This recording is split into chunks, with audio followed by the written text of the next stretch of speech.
Friend, आज हम class 12th में एक्सरसाइज 4.4 का कंसेप्ट करेंगे।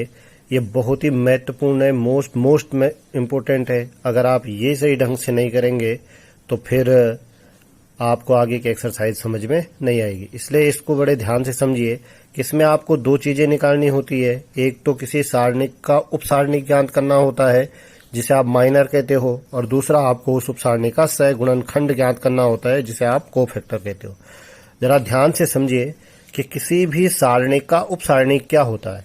किसी भी सारणिक का जो उपसारणिक होता है वो किसी सारणिक के किसी भी अवयव का जो उपसारणिक होता है वो उस अवयव की पंक्ति और उस अवयव के स्तंभ को छोड़कर प्राप्त की जाती है। शेष जो एलिमेंट बचते हैं उनसे मिलकर प्राप्त की जाती है, और इसे m से व्यक्त करते हैं। ध्यान से समझिए कि अगर आपको किसी अवयव का उपसारणिक निकालना है तो आपको उसी पंक्ति और उसी स्तंभ को छोड़कर जो शेष अवयव है उनसे आपको उपसारणिक प्राप्त होगी, और इसे कैपिटल M से आप डिनोट करेंगे। अब जैसे एग्जांपल के तौर पर देखिए कि कोई डिटर्मिनेंट्स है आपके पास A, जिसके एलिमेंट है A11, A12, A13, A21, A22, A23, A31, A32 और A33। ये कोई डिटर्मिनेंट्स है। अगर आपको इसके अवयव A11 का चाहिए उपसारणिक, तो अवयव A11 का उपसारणिक आप कैसे देंगे?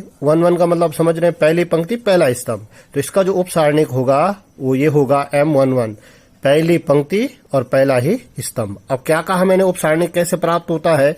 उपसारणिक प्राप्त होता है उसी पंक्ति और उसी स्तंभ को छोड़ देने पर। अब इस पंक्ति को छोड़ दिया, इस स्तंभ को छोड़ दिया, शेष क्या बचा आपके पास?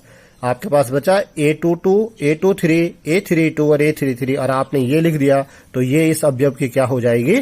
उपसारणिक हो जाएगी। बहुत आसान सा कंसेप्ट है, इसको आप ध्यान से समझिए, भविष्य में आप लोगों के बहुत काम आएगा। इसके बाद आपका एक अगला देखिए, एक अवयव और निकाल देते हैं कि जैसे आप अवयव A23 की बात करते हैं, अवयव A23 का उपसारणिक निकालो। अब अवयव A23 की स्थिति क्या है कि दूसरी उसकी पंक्ति है और तीसरा कॉलम है।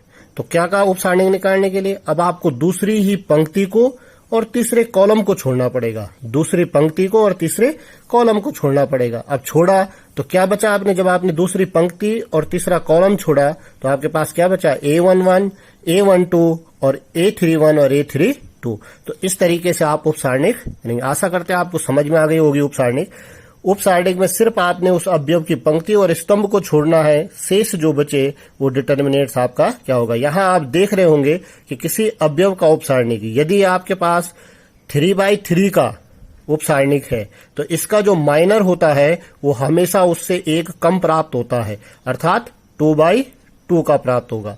तो याद रखना, ये भी क्वेश्चन आपसे पूछा जा सकता है कि 3/3 का जो आपको मैट्रिक्स दे रखा है या डिटर्मिनेंट्स दे रखा है उसका उपसारणिक कैसा प्राप्त होगा, तो उससे ठीक एक कम 2/2 का। इसके बाद देखते हैं इसके कोफैक्टर सहगुणनखंड क्या होते हैं।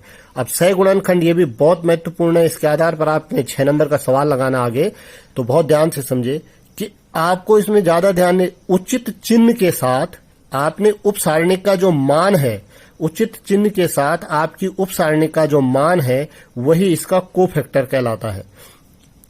उचित चिन्ह के साथ, चिन्ह का विशेष ध्यान रखते हुए यदि आप उपसारणिक का मान का इसके साथ गुणा कर देते हैं तो आपको कोफैक्टर प्राप्त हो जाएगा। इसे कैपिटल A से व्यक्त करते हैं।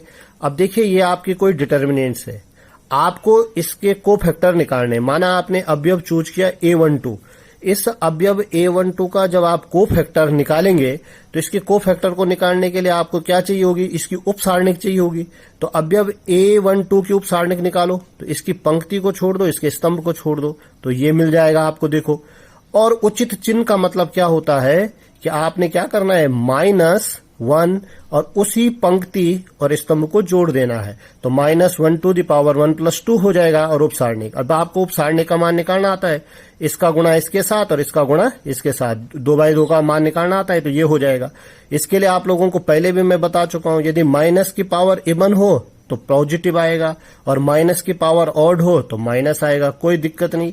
आपको क्या करना है, ध्यान रखना है कि पावर इवन है कि ऑड है, इस तरीके से चिन्ह आएगा और उप सारणी का मान निकाल दो तो वो आपके सहखंडज प्राप्त हो जाएगा। तो ध्यान रखना, उचित चिन्ह के साथ उप सारणी का जो मान होगा वो ही आपका सहखंडज कहलाएगा।